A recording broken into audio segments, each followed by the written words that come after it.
We are joined now by the head of streaming television and animation at Marvel Studios and the executive producer of the incredible Marvel Studios What If, Brad Winderbaum. Brad, how are you, my friend? I'm good. How are you doing? Better now that you're here.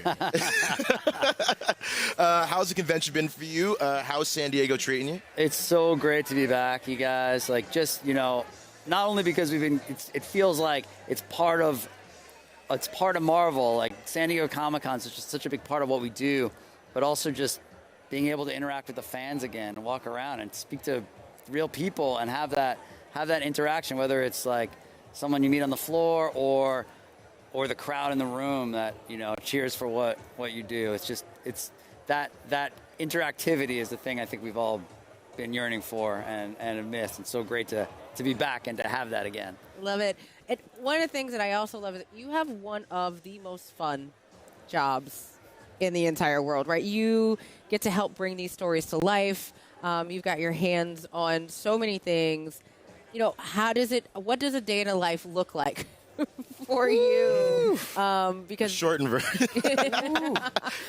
we only have a couple minutes, so.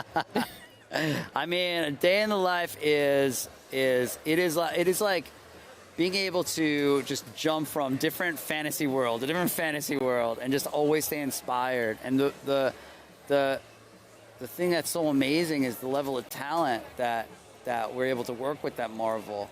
So you're meeting with these people throughout the day that are just like so smart, so funny, so lively, and just like creative forces, each one of them in their own right. So it really is like, I mean, it's a pleasure, to go to work in the morning. I'll put it that way. Nice. Well, before we talk about what's happening now, I want to take a little step into the past because you actually spearheaded the Marvel one-shot program that had such amazing expansions of the Marvel Cinematic Universe, Item 47, Agent Carter, All Hail the King. What was that like?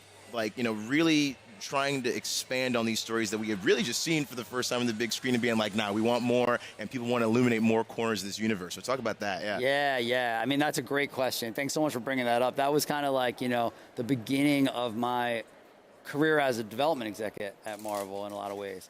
When I first came into the company in a marketing role, Kevin was like, really interested in making shorts. The question was how. Mm-hmm. And we were like, well, can we put it in front of the movies? What can we do? And it just turned out that on the home entertainment side, they were like, we will fund these things. We'll do it.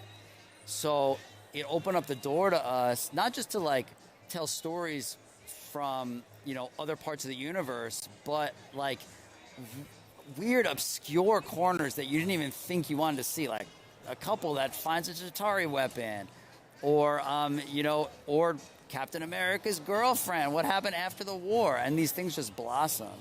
I think that you can see the seeds of Damage Control and Spider-Man, Homecoming, in Item 47. I think you can, and of course, Peggy Carter, she's just exploded. She's such a big part of it. She culminates the Infinity Saga with Steve.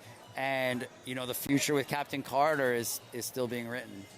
Speaking of the future, there was a very revealing panel today about the future of Marvel Studios animation, where there are a number of announcements that I think people are very curious to hear about, like I Am Groot, Spider-Man Freshman Year, Marvel Zombies, which I got to say, personally, all I really wanted to hear is about Marvel Zombies. Oof. That's me. Oof. So can you tell us a little bit about, the announcements that came out and what folks should be looking forward to from Marvel Studios Animation?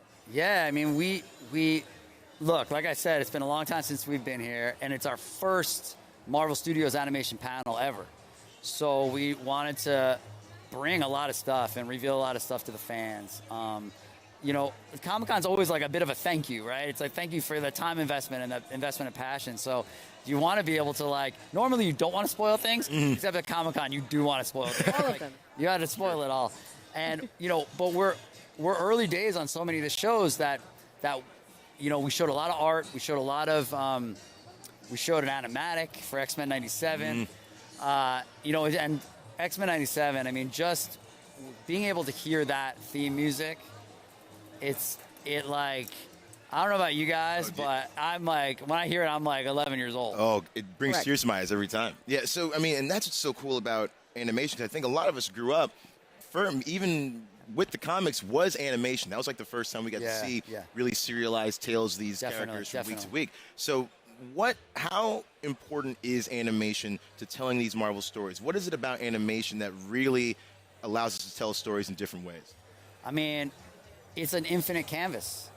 You know, I work not just on the animation side, but also on the live action side. Yeah. And the live action side, there are like just making movies, making live action TV shows. It's like there are just natural limitations and walls that come up just budgetarily, and what you're able to do just logistically in like an actual tangible environment. And even when you have like a movie that or a show that has a lot of CG or like, you know, artificial environments, there's still limitations there. There's a ceiling of how much you can spend. There's a time factor of how long you need to actually like bake this stuff and make it look good.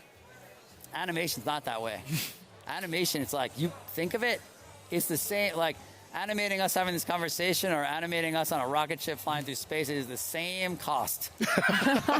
So you can just literally do whatever you want. Well, speaking of the infinite possibilities, we also got a really big announcement that What If is getting another season. Yep. And we have a season yet to come. Yep. So is there anything that you could, what are you excited for fans to see out of these, not just out of What If, because, you know, I have a personal investment, but, you know, all of the amazing animated projects that are coming from Marvel Studios. Well, the fact that we have What If, you know, going into a third season means that we can go a little bit deeper with these characters, especially the Watcher.